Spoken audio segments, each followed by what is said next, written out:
Сайн байцгаана уу? Та нартай өнөөдөр өсвөр насны хоёр залуугийн хоорондын ээдрит харилцаа удаан хугацаанд үргэлжилснээс болоод нэг нь харамсалтайгаар амь насаа алдсан гонигт түүхийг ярихад бэлэн боллоо. Нэг нь таксины жолооч зорчигчоо аваад явж байтал замаас нилээд хэдэн метрийн зайтай нэг хөвгүүн газар гултай нь хэвтэх бөгөөд хажууд нь нилээд ганган хөөрхөн охин юу ч болоогүй юм шиг зогсож харин залуугийн мотоцикл нь хэвтэж байхыг харсан ч одоогийн залуучууд цахин дээрээ янз бүрийн сонирхолтой пост оруулах гэж хачаа хачийн юм сэтгэн шүү гэсэн юм бодоод өнгөрсөн байна. Цаашаа явж зорчигчоо хүрэгчгээд нилээд хугацааны дараа буцаж хартал нөгөө зураг авч ийн гэж бодсон хүү охин хоёрын охин нь байхгүй харин хүүн яг л дөрүүчийнхээ байрлалаар хэвцээр байсан учраас ямар нэг юм болжээ гэж бодоод машинаа түр зогсоогоод хажууд нь явж очиход цэл залуухан сайхан хүү хамаг хувцсан цусанд будагдаад хэвтэж байсан байна. Фернандо Пасторессон Аргентины Гуалавашуу хотод төржээ. Түүний ээж Сильвия аав Гюстав нар нь хүүхдүүдэд бага байхад салсан боловч хоорондоо энгийн сайхан харилцаатай байнгын эргэх холбоотой байсан болохоор хүүхдүүд нь өнчирч ганцаардахын мэдрэмж авалгүй элэг бүтэн юм шиг аз жаргалтай өсцгөөжээ. Фернандо бол зан аашийн хувьд үеийнхэндээ нэлээд нээлттэй харилцдаг, эгч Каларатагаа маш дотн сурч мэдэх хүсэл тэмүүлэлтэй, энгийн хэрнээ тийм царайлаг. Фернандо 2012 онд Наир гэдэг охинтой үерхэж эхэлсэн байна. Найз охин сургуульдаа маш хөөрхөн багасаа загвар өмсгч болохыг хүсдэг, спортоор хичээлдэг, ялангуяа өвсний хоккейгоор хичээлдэг, сурлах сайтай, бас нэг удаа карнавалд оролцож карнавалын хатан хаан хүртэл болж байсан. Үзэсгэлэнтэй царайлаг юм бүрдсэн хүн байжээ. 1998 оны 9-р сард төрсэн аав ээж нь хоёулаа цагдаад ажилладаг байснаар барахгүй. Аав Марсело Гларсон Гуалавашуу хотынхоо цагдаагийн албанд нэлээд дээгүр алба хашдаг. Нөлөө бүхий найз нөхөдтэй хүн байжээ. Аргентин бол дээрэм тонол ард тамхины хэрэгээрээ алдартай голдуу хээл хахуйлд автсан Латин Америкийн ядуу орн гэдгийг та бүхэн мэдэх байхаа. Тэнд бол жирийн иргэд нь албан тушаалтнууд тэр тусмаа цагдаагийн ажилтнуудаас маш их айж имээдэг болж өгвөл тэдэнтэй орооцолдохгүй боддог байсан учраас Наир охины аавыг нь цагдаа том албан тушаал ашдаг гэдгийг мэддэг хүмүүс бол охины юу хийснийг зөвшөөрдөг. Охин ч гэсэн цагдаагийн дарга ааваараа хүмүүсийг далаалгаад сурчсан. Юм л бол аавдаа хэлнгээд бусдыг сүрдүүлж өөрийнхөө одоо хийн гэсэн юм хийдэг болохгүй бүтэхгүй үйлдэлүүдэд нууж дарагдуулдаг байжээ. Наирийн ээж нь бол мөн л цагдаагийн албанд ажиллаж байсан ч гэсэн охиноо бол дэг журамтай зөв шудраг хүн болохыг эрхэмлэхээсээ илүү хүүхдийнхээ үгийг дагдаг, зарим үед буруу зүйлийг дэмжиж өөгшүүлэхээс буцахгүй үлгэрлэл муутай ээж байсан байна. Наир ээжтэйгээ ээж охин гэхээсээ илүү найз нөхөд нэг үеийнхэн мэт харилцаатай байдаг ч аавыгаа бол юу л хэлнэ хэлсэн үгийг маш дуулууртай биелүүлдэг, үгэнд нь үг дуугүй ордог.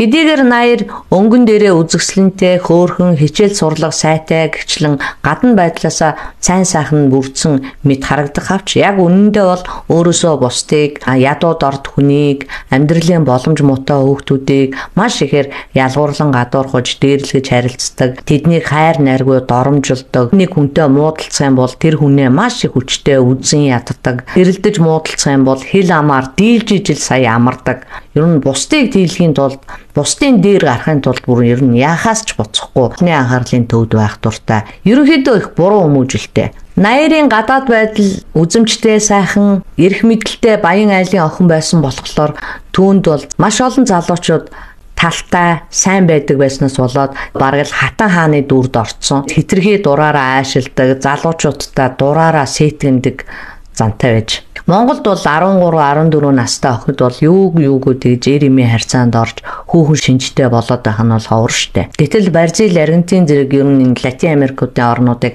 зүгээр миний зүгээс хараад байхад байгаль цаг уур, тухайн газар орны уламжилт зам байдлуудаасаа болоод хүүхдүүд нь нэлээд эрт тийм бэлгийн харилцаанд ордог. Ер нь жаахан нэг тийм секси онцлогтой шиг санагддаг.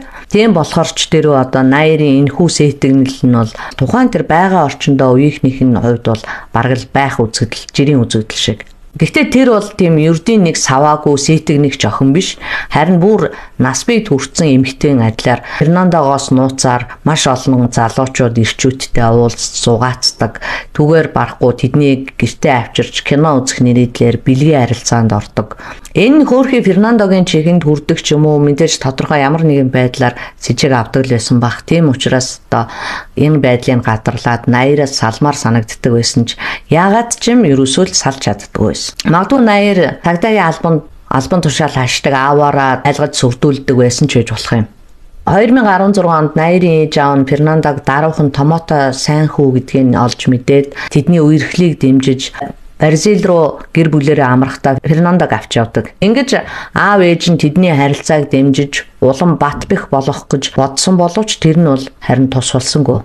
Харин ч тэр аяллаа үеэр тэр хоёр байсыгээл муудалцаал тэгээд нэлээд төвөгтэй харилцаатай байсаар байгаад аяллаас буцаж ирсэн байна. Ирснээсээ хойш ч гэсэн ер нь л байнгын салж нийлсэн хэрэлдэж муудалцсан харилцаа нь ингээл үргэлжлээл байгаад байдаг байсан. 2017 онд Наяр хуулийн чиглэлээр их сургуульд ордог. Оюутан болсноор Наяр хичээл заадаг багштайгаа дотн харилцаа үүсгээд тэрнийхээ хажуугаар хоёр ч залуутай зэрэг болцож тэгсэн мөртлөө Фернандотой албан ёсоор бол үерхсэн хэвээрээ л байгаад байсан. Ингээд 2017 оны 12 дугаар сард Фернандо 5 жил үерхсэн төвөгтэй харилцаанаасаа залхаад одоо Наяраас салахаар шийдээд энэ тухайга Наярт хэлсэн байна л да.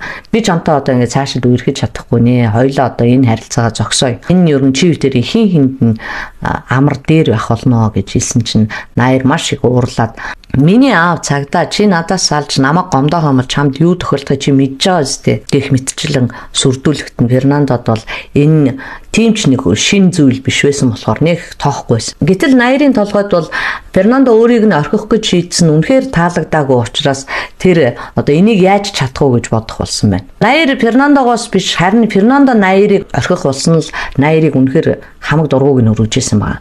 Өөрөө нэгэсэндээ хаягдж байгаа мэдрэмж авч байгаа учраас тэгээд Наяр хорсол шараа яаж гаргасан бэ гэхлээр зэрэг сошиал дээрээ Фернандо намайг ингэчлээ, намайг ингээ байн хүчрхийлдэг гэсэн утгатай пост оруулаад бүр урд нь нөгөө хоккей тоглож байгаад хөхрүүлсэн хөлнийхөө зургийг тавьсан байна.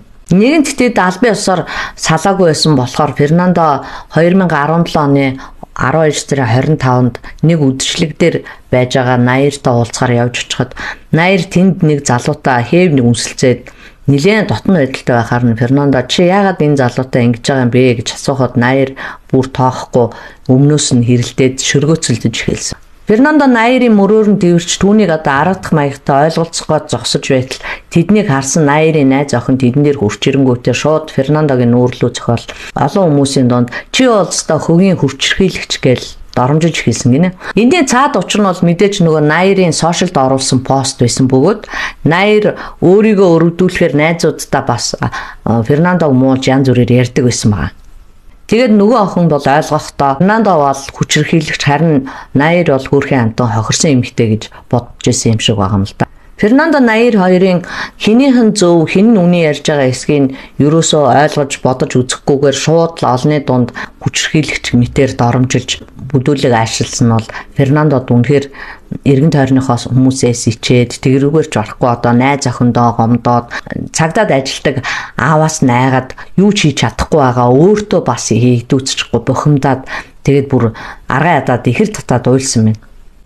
Яг үнэндээ 5 жилийн турш байнга л найз охиноо аргадаал түүний одоо сүрдүүлэхийн сануулганд ор ингээл хүчрхийлэгдэж байсан хүн хинбэ гэвэл Фернандо өөрөө ахгүй юу. Тиймээс энэ явдал нь бол залуу хүүд маш их гомдолтой санагдчихсэн. Гэтэл Наярын бас нэг найз нь чи бол нүүрэн дээрээ дараахан царайлчаад нүднээс далдуур эмгтээчүүдийг хүчрхийлдэг өстэй тийм бидтэй гэж олон хүмүүсийн донд дахиад хашгирч эхэлсэн чи Фернандо уйлсан чигээрээ би эмэгтэй хүнд гар хүрч байгаачгүй цаашдаж эмэгтэй хүнд гар хүрэхгүй гэд нулимстаа нүдэ арчаад ариуд бас л хашгирч хэлээд уурандаа тэндээс гараад явцсан. Фернандо гэртээ ирээд за одоо болиё. Одоо ерөөсөө хангалттай.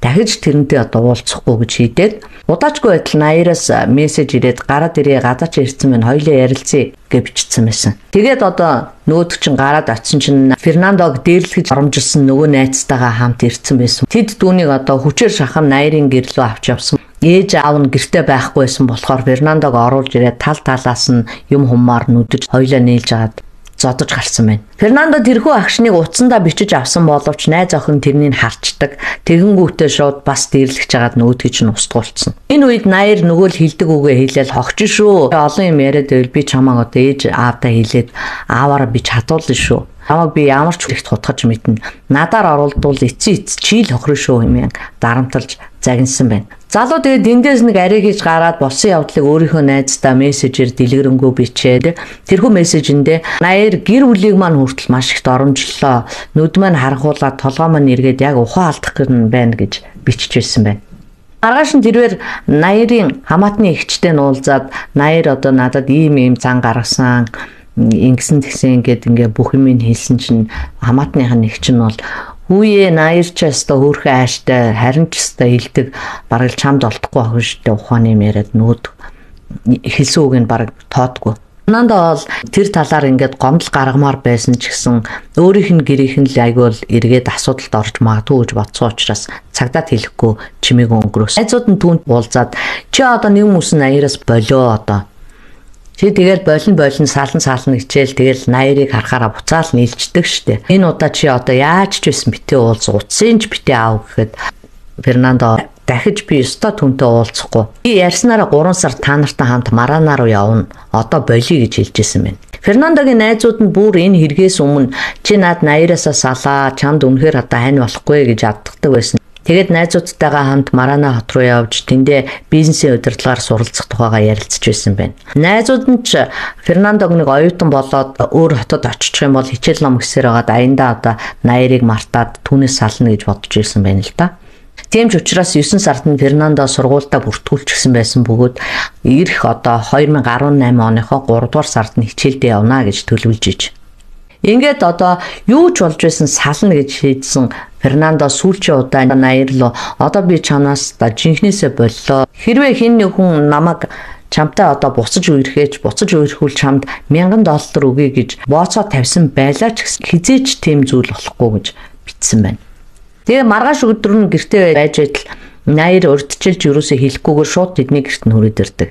Яалтчгүй хүрээд ирсэн болохоор Фернандо түүнтэй уулзахгүй байж мэдээд чадсангүй. Тэр үед хоорондоо юу ярьсныг бол мэдэхгүй. Ямар ч байсан залуу экс найз охиноо өөрийнхөө мотоциклоор гэрт нь хүргэж өгөхөр болсон байна. Тэгээд гэртээ өргүүлсний дараа Наир түүнээс сүүлчийн удаа хоёлаа хамт бай гэж гуйж ятгаад гэртээ оруулж тэрүүгээрч барахгүй хоёлаа бэлгийн харилцаанд орсон. Ингэж байхдаа бас хамт зураг авахулж байсан сүлд тодорхой болдог. Хоёулаа 2-3 цаг Наирын гэрт байжсныхаа дараа Фернандог явах болоход нойтон амуу шиг Наир чин дахиад чи намайг одоо сүүлчийн удаа эмээгэнд мань хүргээд өгчөлдөө гэж гуйсан. Фернандо дотроо мэдээж дурамчхан байсан ч гэсэн одоо түүнийг хүргэж өгөхөөр болоод мотоциклаа хасан Наирыг ардаа суухыг хүлээж байтал Наир гинт үе уучлаарай би нэг юм мартчихжээ жоохон хүлээж игээд гэрлүүгөө орчдөг. Галтгооныхоо өрөөний хөрөгчөн дээр байсан 9 мм-ийн голчтой аавынхаа гар бууг авч сүнхэндээ хийгээд гарч ирсэн байна. Энэ буу нь бол цагдаагийн бүртгэлтэй аавынх нь ажилдаа хэрэгэлдэг гар буу байжээ. Одоо Наир бас л Фернандог сүүлчийн удаа гэж байгаа л ятгсан байлгүй. Тэр хоёр гадуур нэлээд зугаалах маягтай мотоциклтэй явж байгаад тэг хүн багтаа харанхуй газраар өнгөрч явж байсан Наир гинт Фернандог зогсороо гэж хэлсэн байна. Тэгээ түүнийг мотоциклоо зогсоогоод унтрааж амжаагүй байтал Наир маш хурдан өсөрч буугаад сүнхнээсээ буу гарган Фернандогийн нуруу руу буутахад залуу газарт оноод юу болсныг ч ойлгож амжаагүй байхад дахин буутсан. Фернандог өгсөний дараа Наир буудсан сумнуудаа түүж авсан. Гэтэл хамгийн ихний сум нь Фернандогийн цээжээр нь нефт гараад цаа талд байсан байшингийн хананд зоогдсныг хожим нь нотлох баримт цуглуулах явцад олдсон байдаг. Наир буугаа цүнхлээд хайрлаж дурлаж бүхэл бүтэн 5 жилийн турш үерхэж байсан хөвгөөнийхөө цогцыг хайчгаад эргэж чарлгүй юу ч болоогүй юм шиг хээвнэг яваад өгдөг. Хүний сэтгэл гэж яаж одоо ийм цайчсан хахир хатуу байдгийг. Ингээд тэрээр өөрийн 5 цаг 22 минутын орчим юу ч болоогүй мэт гэрлүүгээ тайвнаар орж байгаа бичлэг хяналтын камерт нь үлдсэн байдаг байна. Наир гэртээ ирээд бууга байранд нь тавиад усанд ороод унтаад өгсөн. Фернандо газар унсан хойно нөгөө тэдний хажуугаар явж өнгөрсөн таксины жолооч үйлчлүүлэгчээ хөргөчөөд буцах замдаа нөгөө хүүчин мотоциклийнхаа хажууд газар хвцээр байгааг анзаараад шууд туслахаар очдог. Холоос харахад учрыг олоог боловч дөхөд очиход бол хөвгүн цусандаа будагдсан хэвтэж байсан. Ингээд сандарч түргэн дуудсан боловч тэднийг очиход аль хэдийн хүү нас орчихсон байсан. Цагдаа нар Фернандогийн халаас нь тэмдэглэлийн дэвтэр, банкны карт, түлхүүр гэд бүх юм байсан учраас хэн болохыг нь тогтооход бол ядах юмгүй байсан. Бүхлийн шалтгааныг тогтоох анхны үзлэгээр Фернандог бол дээрэмдэгүү гэдэг нь тодорхой байсан бөгөөд түүнийг одоо ямар нэгэн аллагын золиос болжээ гэж үзжээ. Цагдаа нар хүүгийнх нь нас барсныг арга гэрт нь маргааш нь хэлсэн юм байна. Тийм болохоор ээж нь мэдлгүй маргааш нь Наяр руу уцтаад хүүгээ асуугаад танад очсон уу? Чамд ямар нэг юм хэлсэн үү? Гэртээ ирж хонсонгүй гэд ярьсан чинь Наяр би шөнө 11 цагт түүнтэй уулзаад салсан гэж хэлээд өөр юм хэлээгүй өнгөрөөсөн байна. Удалгүй цагдаагаас залгаж хүүн бусдын гарт амин өргөцснийг дуулгахад ээж нь мөн л дахиад нөгөө Наяр руу залгаж харамсалтай мэдээг дуулгаад охин минь ээ сэтгэлээ бариарай гэж одоо их хүний сайхан сэтгэлээр хандаж ярьж исэн байгаа. Наярт бол ээжийнх нь ингэж хэлсэн нь Фернандогийн үхлийн тухай сонссон анхны мэдээлэлээр бусдыг төөрөгдүүлэх сайхан боломж болж гарч ирж байгаа юм л да. Шууд одоо Instagram-ында 5 жилийн турш очиж сайдаж муудалцаж явсан ч хайрлсан хэвээрээ миний сахиусан тэнгэр чамдаа өргөлж хайртай гэж бичсэн байна. Түүнийг хохирогчтой хамт сүүлчийн удаа уулзаж ярилцаж байсан хүнийх нь хуваар уулзаж мэдүүлэг авах тэрбээр түүнтэй уулзж агаад шөнө 11 цагийн үед салсан. Үнэхээр харамсалтай байна гээл худлаа уйлаал гашуудаал баахан жүжижсэн хин ч юу ч яриаггүй мдээгүй байхад хохирогчийг алсан буу цагдаагийн буу гэж сонссон. Тэгвэл тэр буу Фернандогийн нөгөө нэг найз цагдаа аавта залуу идэг штэ тэрнийх юм уу энтергээд асуугаад исэн гинэ.